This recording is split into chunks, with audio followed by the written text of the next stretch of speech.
ಹರೇ ಕೃಷ್ಣ. ಎಲ್ಲ ಕೇಳುಗರಿಗೂ ಶ್ರೀಮದ್ ಭಾಗವತದ ಅಧ್ಯಯನಕ್ಕೆ ಸ್ವಾಗತ.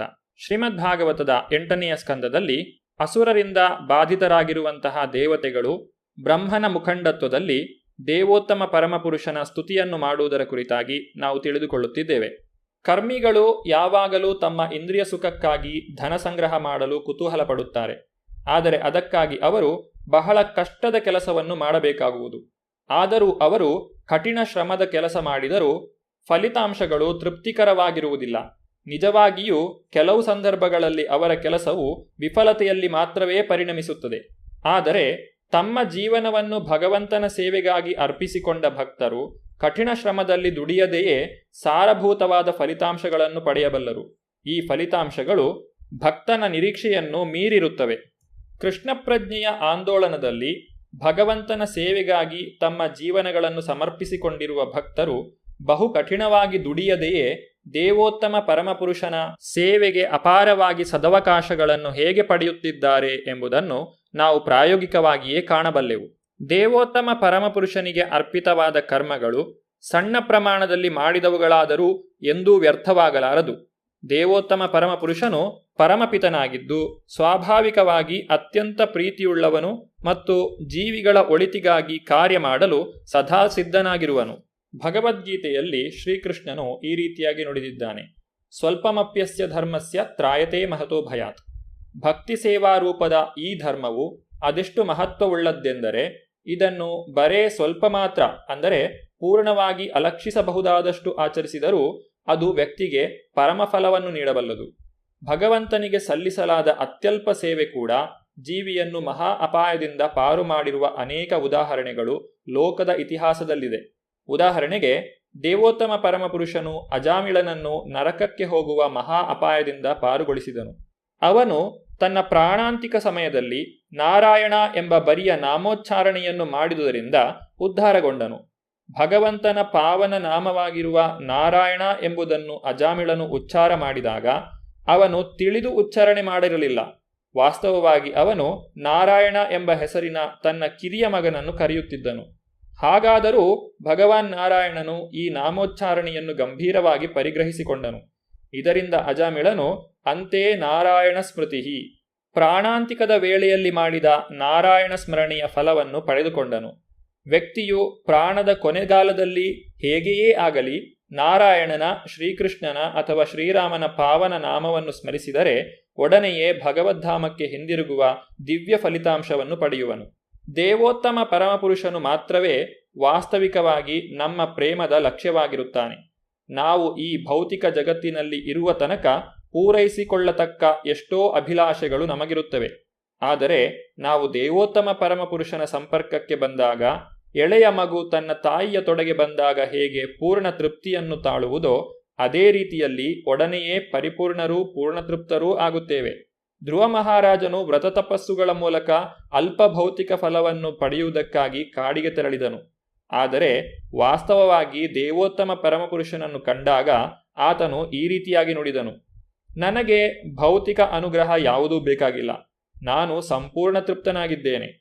ವ್ಯಕ್ತಿಯು ದೇವೋತ್ತಮ ಪರಮಪುರುಷನ ಸೇವೆಯಿಂದ ಸ್ವಲ್ಪ ಭೌತಿಕ ಪ್ರಯೋಜನವನ್ನು ಅಪೇಕ್ಷಿಸುವುದಾದರೆ ಪ್ರಯಾಸದ ದುಡಿಮೆ ಇಲ್ಲದೆ ಅತ್ಯಂತ ಸುಲಭವಾಗಿ ಇದನ್ನು ಪಡೆಯಬಹುದು. ಆದ್ದರಿಂದಲೇ ಶಾಸ್ತ್ರವು ಅದನ್ನು ಈ ರೀತಿಯಾಗಿ ಸಮರ್ಥಿಸುತ್ತದೆ: ಅಕಾಮ ಸರ್ವಕಾಮೋ ವಾ ಮೋಕ್ಷಕಾಮ ಉದಾರಧಿ ತೀವ್ರೇಣ ಭಕ್ತಿಯೋಗೇನ ಯಜೇತ ಪುರುಷಂ ಪರಂ. ವ್ಯಕ್ತಿಯು ಪ್ರತಿಯೊಂದನ್ನೂ ಅಪೇಕ್ಷಿಸಲಿ ಅಥವಾ ಏನನ್ನೂ ಅಪೇಕ್ಷಿಸದೇ ಇರಲಿ ಅಥವಾ ಭಗವಂತನ ಅಸ್ತಿತ್ವದಲ್ಲಿ ಐಕ್ಯವಾಗಲು ಅಪೇಕ್ಷಿಸಲಿ, ಅವನು ದೇವೋತ್ತಮ ಪರಮಪುರುಷನಾದ ಭಗವಾನ್ ಶ್ರೀಕೃಷ್ಣನಿಗೆ ದಿವ್ಯ ಪ್ರೇಮದ ಸೇವೆಯನ್ನು ಸಲ್ಲಿಸುತ್ತಾ ಅರ್ಚಿಸುವುದಾದರೆ ಆತನನ್ನು ಬುದ್ಧಿವಂತನೆಂದು ಪರಿಗಣಿಸಬೇಕು. ಒಬ್ಬನಿಗೆ ಭೌತಿಕ ಇಚ್ಛೆಗಳಿದ್ದರೂ ಅವನು ಭಗವಂತನಿಗೆ ಸೇವೆ ಸಲ್ಲಿಸುವುದರಿಂದ ನಿಸ್ಸಂದೇಹವಾಗಿ ತನ್ನ ಇಷ್ಟಾರ್ಥಗಳನ್ನು ಪಡೆಯಬಲ್ಲನು. ವ್ಯಕ್ತಿಯು ಮರದ ಬುಡಕ್ಕೆ ನೀರೆರೆದಾಗ ಆ ಮರದ ಕಾಂಡ ಮತ್ತು ಕೊಂಬೆಗಳು ತಾನಾಗಿಯೇ ತುಷ್ಟಿಗೊಳ್ಳುತ್ತವೆ. ಅದೇ ರೀತಿಯಲ್ಲಿ ಅವನು ವಿಷ್ಣು ಭಕ್ತನಾದರೆ ಭಗವಂತನು ಪ್ರತಿಯೊಬ್ಬನಿಗೂ ಪರಮಾತ್ಮನಾಗಿರುವುದರಿಂದ ಪ್ರತಿಯೊಬ್ಬನಿಗೂ ಸೇವೆ ಸಲ್ಲಿಸಿದಂತಾಗುವುದು.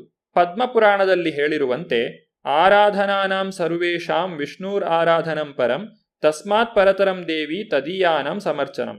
ಸರ್ವವಿಧದ ಆರಾಧನೆಗಳಲ್ಲಿ ವಿಷ್ಣುವಿನ ಆರಾಧನೆ ಅತಿ ಶ್ರೇಷ್ಠವಾದದ್ದು. ಭಗವಾನ್ ವಿಷ್ಣುವಿನ ಆರಾಧನೆಗಿಂತ ಮಿಗಿಲಾದದ್ದು ಅವನ ಭಕ್ತರಾದ ವೈಷ್ಣವನ ಆರಾಧನೆಯಾಗಿರುತ್ತದೆ.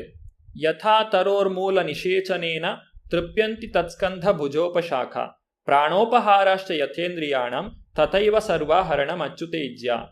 ಒಂದು ಮರದ ಬುಡಕ್ಕೆ ನೀರೆರೆದ ಮಾತ್ರದಿಂದ ವ್ಯಕ್ತಿಯು ಅದರ ಕಾಂಡವನ್ನು ಮತ್ತು ಅದರ ಎಲ್ಲ ಕೊಂಬೆಗಳನ್ನು, ಹಣ್ಣುಗಳನ್ನು ಮತ್ತು ಹೂವುಗಳನ್ನು ಪೋಷಿಸುವನು ಮತ್ತು ಹೊಟ್ಟೆಗೆ ಆಹಾರವನ್ನು ಒದಗಿಸುವ ಮಾತ್ರದಿಂದ ಒಬ್ಬನು ದೇಹದ ಎಲ್ಲ ಅವಯವಗಳನ್ನು ತೃಪ್ತಿಪಡಿಸುವನು. ಅದೇ ರೀತಿಯಲ್ಲಿ ಭಗವಾನ್ ವಿಷ್ಣುವನ್ನು ಪೂಜಿಸುವುದರಿಂದ ಒಬ್ಬನು ಪ್ರತಿಯೊಬ್ಬನನ್ನೂ ತೃಪ್ತಿಗೊಳಿಸಬಲ್ಲನು. ಕೃಷ್ಣ ಪ್ರಜ್ಞೆ ಎಂಬುದು ಸರ್ವತೋಮುಖವಾದ ಲೋಕ ಕಲ್ಯಾಣ ಕಾರ್ಯಗಳಿಗಾಗಿ ಇರುವಂತಹದ್ದಾಗಿದೆ.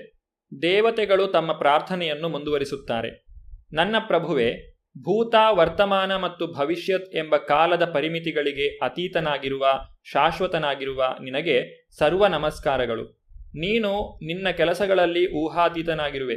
ನೀನು ಭೌತಿಕ ಪ್ರಕೃತಿಯ 3 ಗುಣಗಳಿಗೆ ಸ್ವಾಮಿಯಾಗಿರುವೆ ಮತ್ತು ಸಕಲ ಭೌತಿಕ ಗುಣಗಳಿಗೂ ದೂರನಾಗಿದ್ದು ನೀನು ಭೌತಿಕ ಕಲ್ಮಶದಿಂದ ಮುಕ್ತನಾಗಿರುವೆ. ನೀನು ಪ್ರಕೃತಿಯ ತ್ರಿಗುಣಗಳಿಗೆಲ್ಲ ನಿಯಂತ್ರಕನಾಗಿರುವೆ. ನಿನಗೆ ನಮ್ಮ ಗೌರವಯುಕ್ತವಾದ ನಮಸ್ಕಾರಗಳನ್ನು ಸಲ್ಲಿಸುತ್ತೇವೆ. ದೇವೋತ್ತಮ ಪರಮಪುರುಷನು 3 ಬಗೆಯ ಭೌತಿಕ ಪ್ರಕೃತಿಯ ಗುಣಗಳಿಂದ ವ್ಯಕ್ತವಾದ ಭೌತಿಕ ಕಾರ್ಯಗಳನ್ನು ನಿಯಂತ್ರಿಸುವನು. ಭಗವದ್ಗೀತೆಯಲ್ಲಿ ಉಲ್ಲೇಖವಾಗಿರುವಂತೆ ನಿರ್ಗುಣಂ ಗುಣಭೋಕ್ತೃಚ. ದೇವೋತ್ತಮ ಪರಮಪುರುಷನು ಸತ್ವಗುಣ, ರಜೋಗುಣ ಮತ್ತು ತಮೋಗುಣ ಎಂಬ ಭೌತಿಕ ಗುಣಗಳಿಗೆ ಯಾವಾಗಲೂ ಅತೀತನಾಗಿರುತ್ತಾನೆ. ಹಾಗಿದ್ದರೂ ಅವನು ಅವುಗಳ ನಿಯಂತ್ರಕನಾಗಿದ್ದಾನೆ. ಬ್ರಹ್ಮನು ತನ್ನ ಮೆಚ್ಚುಗೆಯನ್ನು ವ್ಯಕ್ತಪಡಿಸುತ್ತಾ, ಈಗ ಭಗವಾನ್ ವಿಷ್ಣುವು ಸತ್ವಗುಣದ ಚಟುವಟಿಕೆಗಳ ಅಧಿಕಾರವನ್ನು ವಹಿಸಿರುವುದರಿಂದ ತಮ್ಮ ಅಪೇಕ್ಷೆಗಳನ್ನು ಈಡೇರಿಸುವುದರಲ್ಲಿ ದೇವತೆಗಳು ಪೂರ್ಣ ಯಶಸ್ಸನ್ನು ಗಳಿಸುವರು ಎಂಬ ವಿಶ್ವಾಸ ತನಗಿದೆ ಎಂದು ಹೇಳಿದನು. ತಮೋಗುಣದಿಂದ ಆವೃತರಾದ ದಾನವರಿಂದ ದೇವತೆಗಳು ಪೀಡಿತರಾಗಿದ್ದರು. ಆದರೂ ಬ್ರಹ್ಮನು ಮೊದಲೇ ವರ್ಣಿಸಿರುವಂತೆ ಈಗ ಸತ್ವಗುಣದ ಕಾಲ ಬಂದಿರುವುದರಿಂದ ದೇವತೆಗಳು ಸಹಜವಾಗಿಯೇ ತಮ್ಮ ಅಭಿಲಾಷೆಗಳು ಈಡೇರುವುದನ್ನು ನಿರೀಕ್ಷಿಸಬಹುದಾಗಿತ್ತು. ದೇವತೆಗಳು ತಿಳುವಳಿಕೆಯಲ್ಲಿ ಚೆನ್ನಾಗಿ ಮುಂದುವರಿದವರಾಗಿದ್ದಾರೆ. ಆದರೆ ಅವರು ದೇವೋತ್ತಮ ಪರಮಪುರುಷನ ಜ್ಞಾನವನ್ನು ಅರಿಯಲಾಗದವರಾಗಿದ್ದಾರೆ. ಆದ್ದರಿಂದ ಭಗವಂತನನ್ನು ಇಲ್ಲಿ ಅನಂತಾಯ ಎಂದು ಸಂಬೋಧಿಸಲಾಗಿದೆ. ಬ್ರಹ್ಮನಿಗೆ ಭೂತ, ವರ್ತಮಾನ ಮತ್ತು ಭವಿಷ್ಯತ್ತುಗಳು ತಿಳಿದಿದ್ದರೂ ಅವನು ದೇವೋತ್ತಮ ಪರಮಪುರುಷನ ಅಪರಿಮಿತವಾದ ಜ್ಞಾನವನ್ನು ಅರಿತುಕೊಳ್ಳಲು ಅಸಮರ್ಥನಾಗಿರುತ್ತಾನೆ. ದೇವತೆಗಳ ಪ್ರಾರ್ಥನೆಯನ್ನು ಕೇಳಿಸಿಕೊಂಡಂತಹ ಭಗವಂತನು ಅವರ ಮೇಲೆ ಪ್ರಸನ್ನನಾದನು.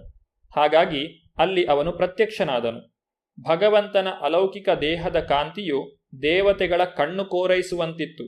ಆದ್ದರಿಂದ ಅವರಿಗೆ ಭಗವಂತನ ದೇಹದ ಯಾವ ಅಂಗವನ್ನು ಕಣ್ಣು ಬಿಟ್ಟು ನೋಡಲು ಸಾಧ್ಯವಾಗಲಿಲ್ಲ. ಸ್ವಲ್ಪ ಕಾಲದ ಬಳಿಕ ಬ್ರಹ್ಮದೇವನು ಭಗವಂತನನ್ನು ಕಂಡು ಪ್ರಾರ್ಥಿಸತೊಡಗಿದನು. ಬ್ರಹ್ಮದೇವನು ನುಡಿದನು, ದೇವೋತ್ತಮ ಪರಮಪುರುಷನು ಜನನ ಮರಣಗಳನ್ನು ಮೀರಿ ಶಾಶ್ವತನಾಗಿದ್ದಾನೆ. ಆತನಿಗೆ ಐಹಿಕ ಗುಣಗಳಿಲ್ಲ. ಆದರೂ ಆತನು ಅಮಿತ ಮಂಗಳಕರ ಗುಣಗಳ ಸಾಗರ. ಆತ ಸೂಕ್ಷ್ಮಕ್ಕಿಂತ ಸೂಕ್ಷ್ಮನಾಗಿದ್ದಾನೆ, ಅದೃಶ್ಯನಾಗಿದ್ದಾನೆ. ಆತನ ರೂಪ ಅಗ್ರಾಹ್ಯವಾಗಿದೆ. ಅವನು ಎಲ್ಲ ದೇವತೆಗಳಿಗೂ ಆರಾಧ್ಯನಾಗಿದ್ದಾನೆ.